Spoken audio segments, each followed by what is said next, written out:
There's lots to love. Welcome to Bible on the Go with Dr. Dan. And this is our monthly review of individual books of the Bible. And this one is 2 Kings. But I thought you said there was a lot to love. There is. This is one of the coolest books in the Bible. But a lot of people don't really know what all's in it, which is why we're doing this, okay?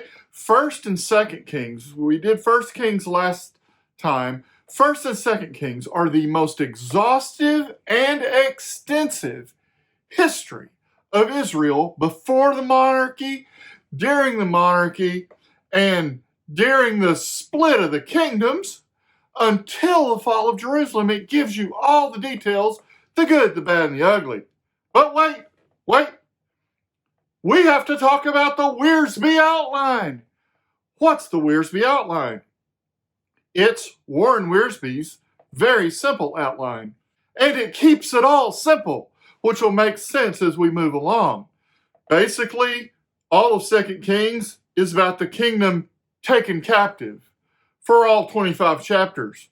The first 17 having to do with the captivity of Israel, the northern kingdom, and chapters 18 to 25, Judah's captivity. I like his outline. I like it when we can keep things simple, and it's a great way to start. Now, in the Zondervan NIV Study Bible, it's an extensive outline, and I'm using my points out of that, and it's a tremendous study Bible if you want to look at it in my description and get one for yourself. But let's talk about the first big section that really starts in 1 Kings 17, verses 1 and 2, all the way to 2 Kings 10:36. And it's the focus on the prophetic ministries of Elijah and Elisha. Of course, Elijah's taken up into heaven in chapter 2 of 2 Kings. That's the first big event as far as I'm concerned.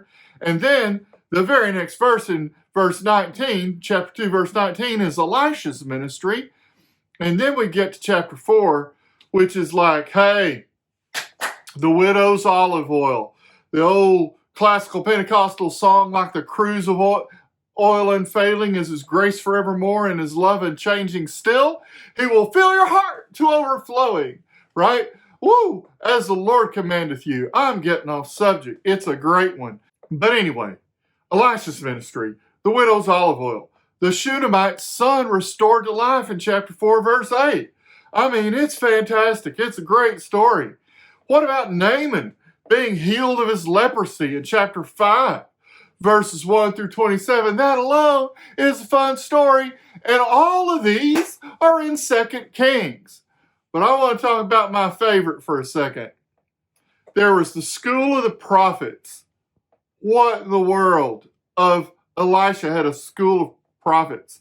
And one of them was cutting down, clearing the field with an axe. And the metal axe head falls off. And Elisha prays and the axe head floated. What in the world? It was a miracle for the sake of education and discipleship. Come on, somebody. All right, so that's in chapter 6. So you can tell 2 Kings is just replete with amazing stories. Now, it's important to notice, just like when I talked at the first about the orientation of the Wiersbe outline, the kingdom taken captive and Judah's captivity, you might remember that the two most important events in the Old Testament are the Exodus and the exile. Well, there were two exiles. Exile of the northern kingdom in Israel and the exile of the southern kingdom in Judah. And 722 and 586 BC, respectively. But my point is, this is how 2 Kings is oriented to give you this full exhaustive picture. So the kings of Israel and Judah until Israel's exile. So it's a pivot point. So that goes from chapter 11 to chapter 17, and you get the final kings of Israel in chapter 15, verses 8 through 31, which is really keeping the great accounting of it, right? Even though it was very negative, as that northern kingdom basically gave itself over to idolatrous practices. But then in chapter 18, it's the kings of Judah, the last kings of Judah, because Judah is going to be taken over by the Babylonians. But chapter 18 to 25 is the rest of talking about all those kings leading up to the exile of 586 when they were taken captive. You read 2 Kings, especially the parts having to do with Jeremiah, along with the book of Jeremiah, for example, right? This tells you a lot. There's so much drama. Like in chapter 18, how about Sennacherib, the Assyrian king, and the archaeological find of Sennacherib prison? Sennacherib threatening Jerusalem in chapter 18, verse 17 to 37. It's an amazing story. Hezekiah's prayer in chapter 19. Just read Hezekiah's prayer. It's only 5 verses, but it's over the top. It's glorious. What about Josiah, king of Judah, in chapter 22? The book of the law found by Shaphan in chapter 22. Josiah's renewal of the covenant in chapter 23. I mean, there's so much. All of this is in 2 Kings. And then finally, the fall of Jerusalem in chapter 24 and 25. That's really captured by Jeremiah in the book of Lamentations. Thanks for watching Bible on the Go with Dr. Dan. If you like these videos, the best thing you can do is hit that button called subscribe and keep watching and keep sharing. And thanks for all of you who have done so. May the Lord richly bless you.